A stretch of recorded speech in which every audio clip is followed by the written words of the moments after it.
শিলচর থেকে সম্প্রচারিত আজকের সকালের গুরুত্বপূর্ণ বিশেষ বিশেষ খবরগুলি হলো: করিমগঞ্জ পুলিশের কাল সুপ্রাকান্দি থেকে 100 কোটিরও বেশি টাকা মূল্যের হিরোইন ও ইয়াবা ট্যাবলেট বাজেয়াপ্ত। আগামী 5 ফেব্রুয়ারি থেকে আসাম বিধানসভার বাজেট অধিবেশন। রাজ্যের বিদ্যালয়সমূহের শিক্ষার মান উন্নত করার উদ্দেশ্যে কাল থেকে হাইলাকান্দি সহ রাজ্যের 13টি জেলার চলতি বছরের দ্বিতীয় পর্যায়ের গণোৎসব আরম্ভ। আসাম রাজ্য গ্রামীণ জীবিকা মিশনের কাছাড় জেলা শাখার উদ্যোগে আজ থেকে আগামী শুক্রবার পর্যন্ত শিলচর সুভাষনগরের অগ্রণী ক্লাবের মাঠ অসমে ভোগালী মেলা 2024-এর আয়োজন করা হয়েছে। এদিকে 14 জানুয়ারি থেকে সুনাইয়ে হজ প্রশিক্ষণ। অন্যদিকে বুধবার দনেহরিতে আহলে সুন্নতের মহাসম্মেলন, তৈরি বিশাল প্যান্ডেল। অপরদিকে হজ সৌদির সঙ্গে চুক্তি স্বাক্ষর মোদী সরকারের। এদিকে 2 পড়ুয়ার ক্ষতিপূরণ চেয়ে কাবুগঞ্জে সড়ক অবরোধ। অন্যদিকে বদরপুর মাসিমপুর জিপিতে অগ্নিকাণ্ড।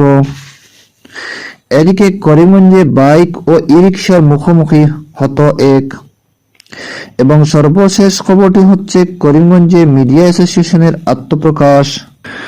দর্শক বন্ধুরা, এবারে শুনেন বিস্তারিত খবর। করিমগঞ্জ পুলিশের কাল সুপ্রাকান্দি থেকে 100 কোটিরও বেশি টাকা মূল্যের হিরোইন ও ইয়াবা ট্যাবলেট বাজেয়াপ্ত। উত্তর পূর্ব অঞ্চলে মাদকদ্রব্য বাজেয়াপ্ত করা সংক্রান্ত অভিযানের ইতিহাসে নজির স্থাপন করে আসাম পুলিশের করিমগঞ্জ শাখা কাল এক বিরাট সাফল্য অর্জন করেছে। পুলিশের ডিআইজি পার্থপ্রতিম মহন্তের নেতৃত্বে পুলিশের একটি দল কাল অভিযান চালিয়ে জেলার সুপ্রাকান্দি গ্রাম থেকে 5 কিলো 10 গ্রাম ওজনের হিরোইন এবং 64,000 ইয়াবা ট্যাবলেট বাজেয়াপ্ত করেছে, যার বাজার মূল্য আনুমানিক 100 কোটি টাকারও বেশি। আমাদের হাইলাকান্দির সংবাদদাতা এই খবর জানিয়ে বলেছেন, এই ঘটনার জড়িত সন্দেহে একজন মহিলা সহ 4 জনকে গ্রেফতার করা হয়েছে এবং তাদের ব্যবহার করা একটি বাহনও বাজেয়াপ্ত করা হয়েছে।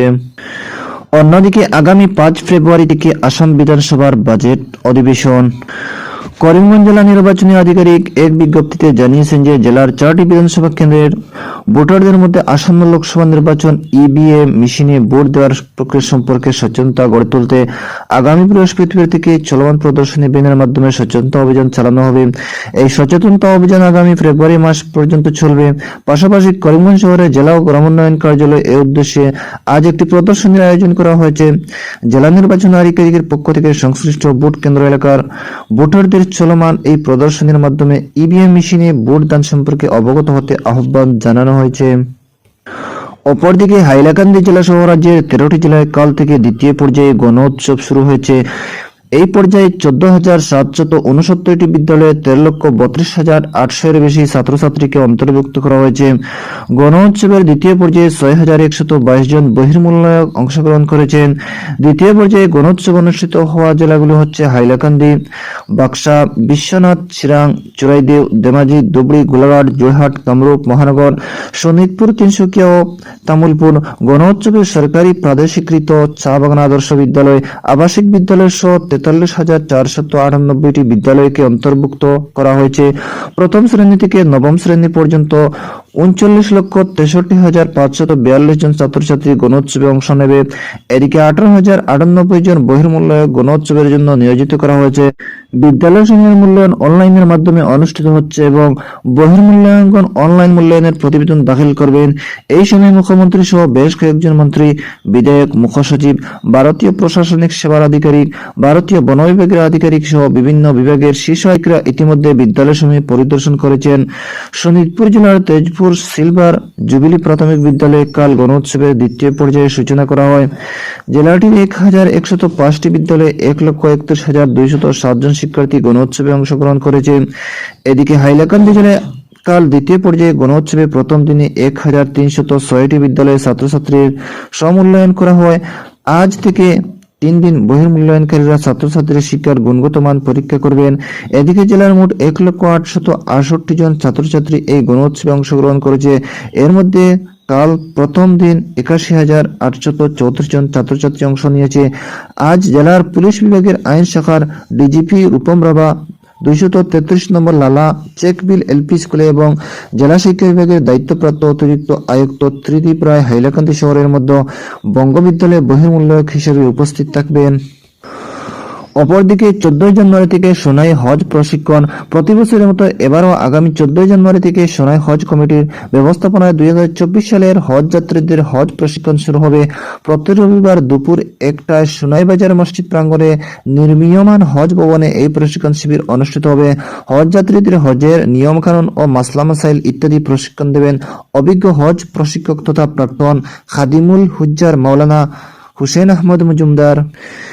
এদিকে বুধবার দনেহরিতে আহলে সুন্নতের মহাসম্মেলন তৈরি, বিশাল প্যান্ডেল। কাছাড় জেলা আহলে সুন্নত ওয়াল জামাতের মহাসম্মেলন, অর্ধলক্ষ ধর্মপ্রাণ লোকদের বসার ব্যবস্থায় বিশাল প্যান্ডেলের কাজ প্রায় সম্পন্ন হয়েছে।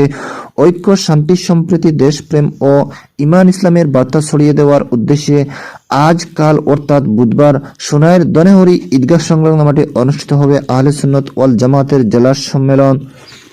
সোমবার সন্ধ্যায় প্যান্ডেলে এক সাংবাদিক বৈঠক ডেকে সম্মেলনের স্থানীয় পরিচালনা অভ্যর্থনা কমিটির কর্মকর্তারা প্রস্তুতির কথা তুলে ধরেন। তারা জানান, এদিন সকাল 10টা থেকে অনুষ্ঠানের সূচনা হয়ে চলবে পরদিন ভোর পর্যন্ত। 50,000 লোকের সমাগমের অনুষ্ঠান তৈরি করা হয়েছে বিশাল প্যান্ডেল। অনুষ্ঠানে 5 শতাধিক ভিন্নভাবে স্বেচ্ছাসেবক নিয়োগ থাকবেন। অপরদিকে 2 পরিবার ক্ষতিপূরণ চেয়ে কাবুগঞ্জে সড়ক অবরোধ। শিক্ষকের জানাজা শেষে বাড়ি ফেরার পথে সপ্তগ্রামে সড়ক দুর্ঘটনার কবলে পড়ে মৃত্যু ঘটে কাবুগঞ্জ নগদীর গ্রাম ত্রিয়খণ্ডের বাসিন্দা মোস্তফা আহমেদ লস্কর ও আসাদ গনি বড় লস্করের। শিলচর মেডিকেল ময়নাতদন্তের পর মঙ্গলবার উভয়ের মৃতদেহ পৌঁছায় বাড়িতে। মৃতদেহ বাড়িতে পৌঁছাতে সৃষ্টি উত্তেজনাকর পরিস্থিতি। কাবুগঞ্জ আমড়াঘাট সড়কে মৃতদেহ রেখে বিভিন্ন স্কুলের ছাত্রছাত্রী সড়ক অবরোধ করেন। তারা দাবি তুলেন, ঘটনার সঠিক তদন্ত করে দোষীদের শাস্তি প্রদানের, উভয় পরিবারকে 50 লক্ষ টাকা করে ক্ষতিপূরণ প্রদান। তারা কাছাড় জেলা আয়ুক্ত ও পুলিশ সুপারের উপস্থিতিতে দাবি করেন। অপরদিকে করিমগঞ্জে বাইক ও ই রিকশার মুখোমুখি হত এক। করিমগঞ্জ শহরের সরিষা এলাকার ভয়ঙ্কর পথ দুর্ঘটনায় মৃত্যু হল ই রিকশা চালকের। মঙ্গলবার রাত 9টা নাগাদ বাইক ও ই রিকশার মুখোমুখি সংঘর্ষ হয়। এতে আহত অবস্থায় ই রিকশা চালক রাজু রায়কে 51 করিমগঞ্জ সিভিল হাসপাতালে পাঠানো হয়। তার অবস্থা বেগতিক দেখে শিলচর মেডিকেল কলেজ স্থানান্তর করেন চিকিৎসক, কিন্তু মেডিকেল কলেজে পৌঁছানোর আগেই রাস্তায় তার মৃত্যু হয়। নিহতের বাড়ি শহরের শ্যামাপ্রসাদ রোডে। তার এমন মর্মান্তিক মৃত্যুতে গোটা এলাকার শোকের ছায়া নেমে এসেছে। জানা যায়, নিহত রাজু রায় পরিবারের একমাত্র উপার্জনকারী ছিলেন। প্রত্যক্ষদর্শীরা জানান, বাইক চালক কেশব দাস এই সংঘর্ষে সামান্য আহত হয়েছেন। কেশবের বাড়ি শহরের সরিষা এলাকায় বলে জানা যায়। এবং আজকের সর্বশেষ খবরটি হচ্ছে বদরপুর মাসিমপুর জিপিতে অগ্নিকাণ্ড। বড়খলার বদরপুর মাসিমপুর জিপিতে অগ্নিকাণ্ডের ঘটনায় পুড়ে ছারখার গোয়ালঘর সহ আরেকটি ঘর। বরাত জুড়ে রক্ষা পেল বাসগৃহ। মঙ্গলবার রাত 8টা নাগাদ এ ঘটনা ঘটে বদরপুর মাসিমপুর জিপির দ্বিতীয় খণ্ডে সতু দে নামক ব্যক্তির বাড়িতে। হঠাৎ চোখে পড়ে গোয়ালঘরে আগুন লাগার ঘটনা। মুহূর্তে দাউ দাউ করে জ্বলে উঠে আগুনের লোহিলীলা শিখা। খবর পেয়ে ছুটে আসেন এলাকার জনগণ। হাতে হাতে বালতি নিয়ে জল ঢেলে আগুন নেভানোর চেষ্টা করে বৃথা যায়। মুহূর্তে জলে ছারখার হয়ে গোয়ালঘর সহ অপর একটি ঘর। তবে বরাত জুড়ে রক্ষা পায় বাসগৃহ। স্থানীয়রা সূত্রের খবর অনুযায়ী বিদ্যুৎ শর্ট সার্কিটে থেকে গড়ে এও বিপত্তি। দর্শক বন্ধুরা, আজকের সকালের গুরুত্বপূর্ণ বিশেষ খবর এখানেই সমাপ্তি।